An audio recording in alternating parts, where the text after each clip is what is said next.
ਅਗਲੀ ਖਬਰ ਵੱਲ ਚਲੀਏ। ਅਮਰੀਕਾ ਦੇ ਵਿੱਚ ਨਾਰਥ ਈਸਟ ਦੇ ਵਿੱਚ ਵਿੰਟਰ ਸਟਾਰਮ ਬੜਾ ਸਟਰੋਂਗ ਆਇਆ ਹੋਇਆ, ਜਿਹਦੇ ਨਾਲ 8 ਲੱਖ ਲੋਕ ਹਜੇ ਵੀ ਜਿਹੜੇ ਆ ਸਾਊਥ ਵਾਲਾ ਏਰੀਆ ਆ ਉੱਥੇ ਬਿਨਾਂ ਬਿਜਲੀ ਤੋਂ ਹੈਗੇ ਆ।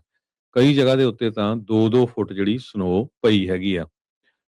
ਲਗਭਗ 100 ਮਿਲੀਅਨ ਲੋਕ ਵਿੰਟਰ ਸਟਾਰਮ ਦੀ ਵਾਰਨਿੰਗ ਦੇ ਅੰਡਰ ਹੈਗੇ ਆ। ਨਿਊ ਮੈਕਸੀਕੋ ਤੋਂ ਲੈ ਕੇ ਮੇਨ ਤਾਈਂ ਕਹਿੰਦੇ ਭਈ 2/3 of the country.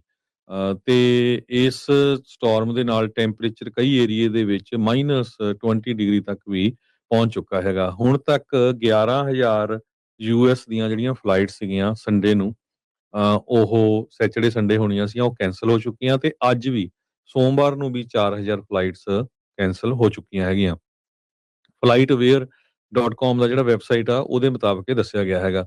President Donald Trump ਉਹਨਾਂ ਨੇ ਫੈਡਰਲ ਐਮਰਜੈਂਸੀ ਡਿਜ਼ਾਸਟਰ ਡੈਕਲੇਰੇਸ਼ਨ 2 ਦਰਜਨ ਸਟੇਟਾਂ ਦੇ ਲਈ ਜਿਹੜਾ ਡਿਕਲੇਅਰ ਕਰ ਦਿੱਤਾ ਹੈਗਾ। ਨਿਊਯਾਰਕ ਦੇ ਗਵਰਨਰ ਕੈਥੀ ਹੋਚਲ ਉਹਨਾਂ ਨੇ ਕਿਹਾ ਵੀ ਉਹਨਾਂ ਨੇ ਨੈਸ਼ਨਲ ਗਾਰਡ ਜੋ ਆ ਟਰੂਪਸ ਉਹਨਾਂ ਨੂੰ ਮੋਬਿਲਾਈਜ਼ ਕਰ ਦਿੱਤਾ ਨਿਊਯਾਰਕ ਸਿਟੀ, ਲੌਂਗ ਆਈਲੈਂਡ, ਹਡਸਨ ਵੈਲੀ ਦੇ ਵਿੱਚ।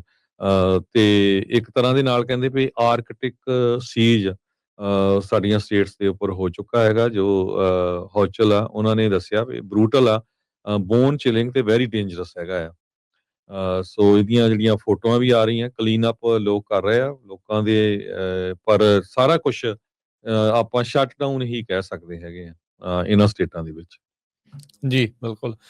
ਅਗਲੀ ਖਬਰ ਵੱਲ ਚਲੀਏ। ਅਮਰੀਕਾ ਦੇ ਵਿੱਚ ਨਾਰਥ ਈਸਟ ਦੇ ਵਿੱਚ ਵਿੰਟਰ ਸਟਾਰਮ ਬੜਾ ਸਟਰੋਂਗ ਆਇਆ ਹੋਇਆ, ਜਿਹਦੇ ਨਾਲ 8 ਲੱਖ ਲੋਕ ਹਜੇ ਵੀ ਜਿਹੜੇ ਆ ਸਾਊਥ ਵਾਲਾ ਏਰੀਆ ਆ ਉੱਥੇ ਬਿਨਾਂ ਬਿਜਲੀ ਤੋਂ ਹੈਗੇ ਆ। ਕਈ ਜਗ੍ਹਾ ਦੇ ਉੱਤੇ ਤਾਂ 2-2 ਫੁੱਟ ਜਿਹੜੀ ਸਨੋ ਪਈ ਹੈਗੀ ਆ। ਲਗਭਗ 100 ਮਿਲੀਅਨ ਲੋਕ ਵਿੰਟਰ ਸਟਾਰਮ ਦੀ ਵਾਰਨਿੰਗ ਦੇ ਅੰਡਰ ਹੈਗੇ ਆ। ਨਿਊ ਮੈਕਸੀਕੋ ਤੋਂ ਲੈ ਕੇ ਮੇਨ ਤਾਈਂ ਕਹਿੰਦੇ ਭਈ 2/3 ਆਫ ਦਾ ਕੰਟਰੀ। ਤੇ ਇਸ ਸਟਾਰਮ ਦੇ ਨਾਲ ਟੈਂਪਰੇਚਰ ਕਈ ਏਰੀਏ ਦੇ ਵਿੱਚ -20 ਡਿਗਰੀ ਤੱਕ ਵੀ ਪਹੁੰਚ ਚੁੱਕਾ ਹੈਗਾ। ਹੁਣ ਤੱਕ 11,000 ਯੂਐਸ ਦੀਆਂ ਜਿਹੜੀਆਂ ਫਲਾਈਟ ਸੀਗੀਆਂ ਸੰਡੇ ਨੂੰ, ਉਹ ਸੈਚਰਡੇ ਸੰਡੇ ਹੋਣੀਆਂ ਸੀਗੀਆਂ, ਉਹ ਕੈਂਸਲ ਹੋ ਚੁੱਕੀਆਂ ਤੇ ਅੱਜ ਵੀ ਸੋਮਵਾਰ ਨੂੰ ਵੀ 4,000 ਫਲਾਈਟਸ ਕੈਂਸਲ ਹੋ ਚੁੱਕੀਆਂ ਹੈਗੀਆਂ।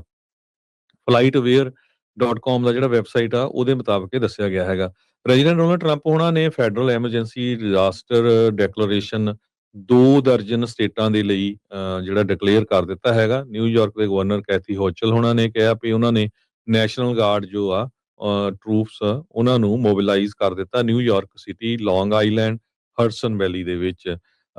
ਤੇ ਇੱਕ ਤਰ੍ਹਾਂ ਦੇ ਨਾਲ ਕਹਿੰਦੇ ਵੀ ਆਰਕਟਿਕ ਸੀਜ ਸਾਡੀਆਂ ਸਟੇਟਸ ਦੇ ਉੱਪਰ ਹੋ ਚੁੱਕਾ ਹੈਗਾ। ਜੋ ਹੋਚਲ ਆ ਉਹਨਾਂ ਨੇ ਦੱਸਿਆ ਵੀ ਬਰੂਟਲ ਆ, ਬੋਨ ਚਿਲਿੰਗ ਤੇ ਵੈਰੀ ਡੇਂਜਰਸ ਹੈਗਾ ਆ। ਸੋ ਇਹਦੀਆਂ ਜਿਹੜੀਆਂ ਫੋਟੋਆਂ ਵੀ ਆ ਰਹੀਆਂ, ਕਲੀਨ ਅਪ ਲੋਕ ਕਰ ਰਹੇ ਆ ਲੋਕਾਂ ਦੇ, ਪਰ ਸਾਰਾ ਕੁਝ ਆਪਾਂ ਸ਼ਟ ਡਾਊਨ ਹੀ ਕਹਿ ਸਕਦੇ ਹੈਗੇ ਆ ਇਹਨਾਂ ਸਟੇਟਾਂ ਦੇ ਵਿੱਚ। ਜੀ, ਬਿਲਕੁਲ। ਅਗਲੀ ਖਬਰ ਵੱਲ ਚਲੀਏ। ਅਮਰੀਕਾ ਦੇ ਵਿੱਚ ਨਾਰਥ ਈਸਟ ਦੇ ਵਿੱਚ ਵਿੰਟਰ ਸਟਾਰਮ ਬੜਾ ਸਟਰੋਂਗ ਆਇਆ ਹੋਇਆ, ਜਿਹਦੇ ਨਾਲ 8 ਲੱਖ ਲੋਕ ਹਜੇ ਵੀ ਜਿਹੜੇ ਆ ਸਾਊਥ ਵਾਲਾ ਏਰੀਆ ਆ ਉੱਥੇ ਬਿਨਾਂ ਬਿਜਲੀ ਤੋਂ ਹੈਗੇ ਆ। ਕਈ ਜਗ੍ਹਾ ਦੇ ਉੱਤੇ ਤਾਂ 2-2 ਫੁੱਟ ਜਿਹੜੀ ਸਨੋ ਪਈ ਹੈਗੀ ਆ। ਲਗਭਗ 100 ਮਿਲੀਅਨ ਲੋਕ ਵਿੰਟਰ ਸਟਾਰਮ ਦੀ ਵਾਰਨਿੰਗ ਦੇ ਅੰਡਰ ਹੈਗੇ ਆ। ਨਿਊ ਮੈਕਸੀਕੋ ਤੋਂ ਲੈ ਕੇ ਮੇਨ ਤਾਈਂ ਕਹਿੰਦੇ ਭਈ 2/3 ਆਫ ਦਾ ਕੰਟਰੀ।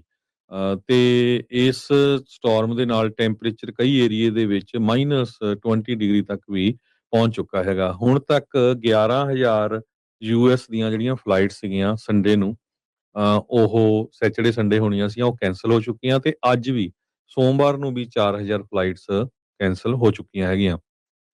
flightaware.com ਦਾ ਜਿਹੜਾ ਵੈਬਸਾਈਟ ਆ ਉਹਦੇ ਮੁਤਾਬਕ ਇਹ ਦੱਸਿਆ ਗਿਆ ਹੈਗਾ। ਪ੍ਰੈਜ਼ੀਡੈਂਟ ਡੋਨਲਡ ਟਰੰਪ ਉਹਨਾਂ ਨੇ ਫੈਡਰਲ ਐਮਰਜੈਂਸੀ ਡਿਜ਼ਾਸਟਰ ਡੈਕਲੇਰੇਸ਼ਨ 2 ਦਰਜਨ ਸਟੇਟਾਂ ਦੇ ਲਈ ਜਿਹੜਾ ਡਿਕਲੇਅਰ ਕਰ ਦਿੱਤਾ ਹੈਗਾ। ਨਿਊਯਾਰਕ ਦੇ ਗਵਰਨਰ ਕੈਥੀ ਹੋਚਲ ਉਹਨਾਂ ਨੇ ਕਿਹਾ ਵੀ ਉਹਨਾਂ ਨੇ ਨੈਸ਼ਨਲ ਗਾਰਡ ਜੋ ਆ ਟਰੂਪਸ ਉਹਨਾਂ ਨੂੰ ਮੋਬਿਲਾਈਜ਼ ਕਰ ਦਿੱਤਾ ਨਿਊਯਾਰਕ ਸਿਟੀ, ਲੌਂਗ ਆਈਲੈਂਡ, ਹਡਸਨ ਵੈਲੀ ਦੇ ਵਿੱਚ। ਤੇ ਇੱਕ ਤਰ੍ਹਾਂ ਦੇ ਨਾਲ ਕਹਿੰਦੇ ਵੀ ਆਰਕਟਿਕ ਸੀਜ ਸਾਡੀਆਂ ਸਟੇਟਸ ਦੇ ਉੱਪਰ ਹੋ ਚੁੱਕਾ ਹੈਗਾ। ਜੋ ਹੋਚਲ ਆ ਉਹਨਾਂ ਨੇ ਦੱਸਿਆ ਵੀ ਬਰੂਟਲ ਆ, ਬੋਨ ਚਿਲਿੰਗ ਤੇ ਵੈਰੀ ਡੇਂਜਰਸ ਹੈਗਾ ਆ। ਸੋ ਇਹਦੀਆਂ ਜਿਹੜੀਆਂ ਫੋਟੋਆਂ ਵੀ ਆ ਰਹੀਆਂ, ਕਲੀਨ ਅਪ ਲੋਕ ਕਰ ਰਹੇ ਆ ਲੋਕਾਂ ਦੇ, ਪਰ ਸਾਰਾ ਕੁਝ ਆਪਾਂ ਸ਼ਟ ਡਾਊਨ ਹੀ ਕਹਿ ਸਕਦੇ ਹੈਗੇ ਆ ਇਹਨਾਂ ਸਟੇਟਾਂ ਦੇ ਵਿੱਚ। ਜੀ, ਬਿਲਕੁਲ।